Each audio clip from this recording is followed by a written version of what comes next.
अस्सलाम वालेकुम। मेरा नाम है फ़ारूक मलिक और आप देख रहे हैं द नाइट इनकाउंटर्स। पिछले पार्ट में मैंने जिक्र किया था कि सुखी और कबीर दोनों एक दूसरे की मोहब्बत में कस्में वादे खा रहे थे और दूसरी जानिब बाप को तशवीश हुए जा रही थी कि मेरा बेटा रातों को बातें करता किससे। और उस रात को अपने दिल का हाल जब बयान कर दिया और आगे से जब सुखी से उसने वो बातें सुनी कि जिसकी उसको उम्मीद नहीं थी, सुखी तो चली गई। वो रात को जागता रहा और सोचता रहा कि अब मैं क्या करूं, इसके बगैर तो मैं नहीं रह सकता, मैं इसके बगैर बिल्कुल नहीं रह सकता, मैं तो मर जाऊंगा, मुझे इसको हर सूरत अपना बनाना है। अब सुखी कुछ दिन नहीं आने वाली थी, वो कह के गई थी। कुछ दिन के बाद अब उस टाइम में बाप ने पूरी नजर रखी हुई है अपने बेटे पे। बोल कुछ नहीं रहा, क्या कुछ नहीं रहा, लेकिन नजर पूरी उसने अपने बाप पे अपने बेटे पे रखी हुई है। कुछ दिन गुजरे, फिर एक रात आई, खिड़की पे हल्की सी दस्तक हुई। दरवाज़ा खिड़की का जो पट है वो खोला कबीर ने। सामने सुखी खड़ी है। उसने कहा बहुत दिन से तुम्हारा इंतज़ार कर रहा हूँ, एक एक दिन इस तरह लगता है जैसे एक एक साल है। सुखी ने कहा कि मैं आज आखिरी दफ़ा तुमसे मिलने आई। उसने कहा क्या मतलब आखिरी दफ़ा? सुखी ने कहा कि मेरे माँ बाप को मुझ पे शक हो गया कि मैं रातों को अपने घर से निकल जाती हूँ, तो अब मैं तुमसे मिलने नहीं आया करूँगी। उसने कहा मैं मर जाऊँगा।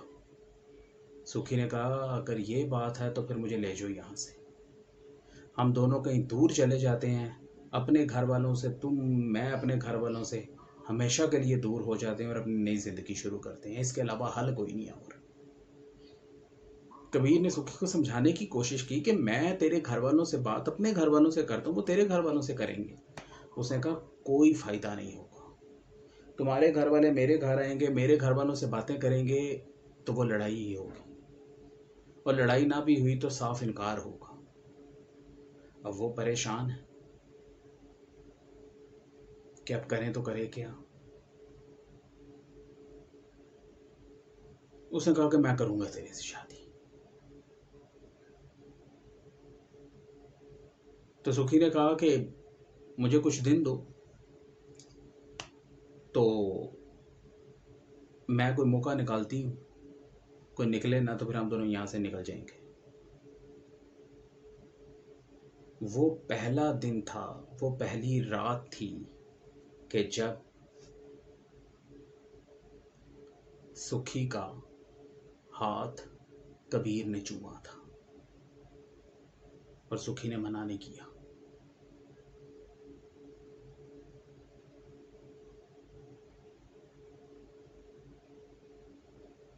सुखी जाते हुए उसको ये बात कहेगी कि हम दोनों एक हो जाएंगे और फिर दुनिया की कोई ताकत हमें एक दूसरे से अलग नहीं कर पाएगी।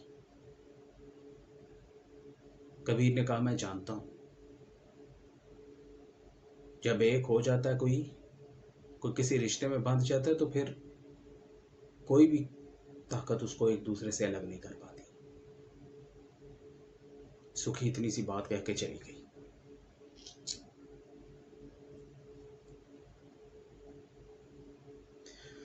अब दूसरी जानिब उसके बाप ने फजलदीन पे इस पे नज़र रखी हुई है। अब कुछ बातों को वो भी भांप गया कि एक लड़की की आवाज़ आती है, और कुछ बातों को वो सुन भी गया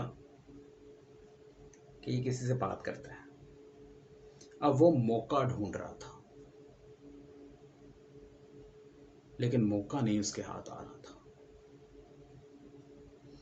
इसी असना में एक दिन, एक रात को जब वो मिलने के लिए सुखी उसके पास आई, तो उसने बताया कि मुझे कोई मौका नहीं मिल रहा,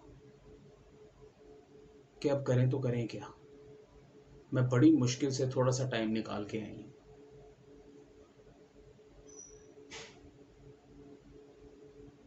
कबीर ने कहा कि हम अभी भाग जाते हैं। उसने कहा नहीं, हम यहाँ से गांव की सरहद भी क्रॉस नहीं करेंगे तो मेरे घर वाले पीछे पहुंच जाएंगे। मैं बड़ी मुश्किल से थोड़ा सा टाइम निकाल के आई।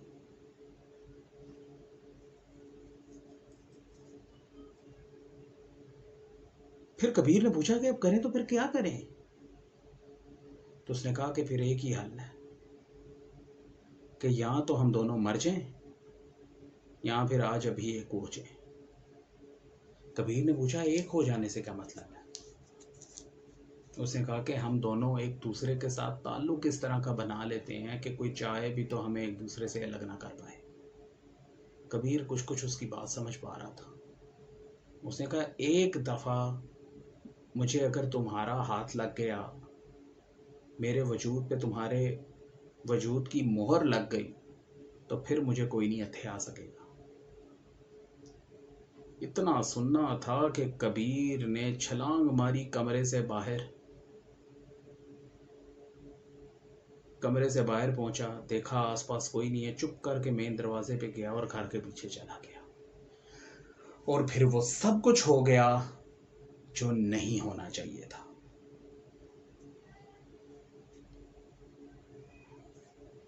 दोनों उस हद को क्रॉस कर गए, या कबीर से वो हद क्रॉस करा दी गई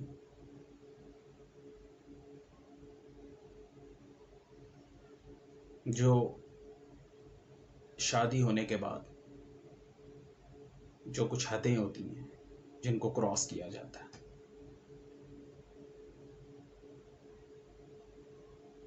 अब वो नहीं रहा। अब उसको रोज सुखी चाहिए, लत।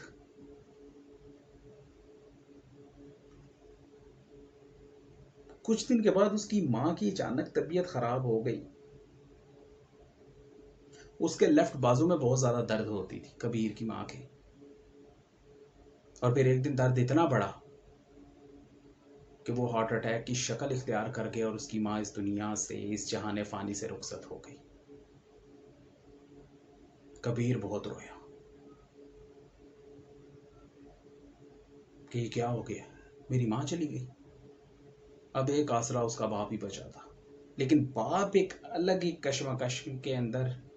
बीवी दुनिया से चली गई, उसका गम अलग। बेटा पता नहीं किस रास्ते पे जा रहा है, वो अलग। लेकिन अब दोनों पकड़ाए भी नहीं दे रहे। बेटा किसी रंगे हाथों पकड़ा जाए तो फिर मैं कुछ करूं ना।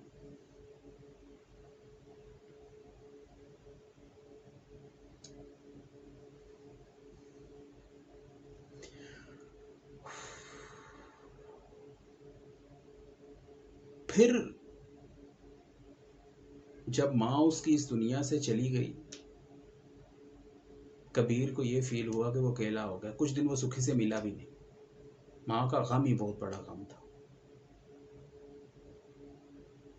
बाप भी देख रहा था कि बेटा भी जो है ना बहुत ज्यादा कमजोर होता जा रहा है, और ये कमजोरी दिनों में घटी है। अब बाप को समझ नहीं आ रही थी। मौका देने वाला अल्लाह होता है, और फिर मौका आ ही जाता है हाथ में। ये माँ के मरने के 5वें दिन की बात है। शाम हुई, रात हुई। रात को सब सारे के सारे सो रहे थे। रात को 1-2 बजे का टाइम। उसको फिर से बातों की आवाजें हैं, इस बार बहुत लाउड एंड क्लियर थी। बाप ने बेटे के कमरे का रुख नहीं किया, बाप ने रुख किया मेन दरवाजे का, और उस दरवाजे की तरफ रुख जब किया तो हाथ में एक डंडा पकड़ लिया। बाप बाप होता है, जैसे माँ का कोई नेमुल बदल नहीं है। बाप अगर रखवाली करने पे आ जाए तो हर हद भी क्रॉस कर जाता है। बस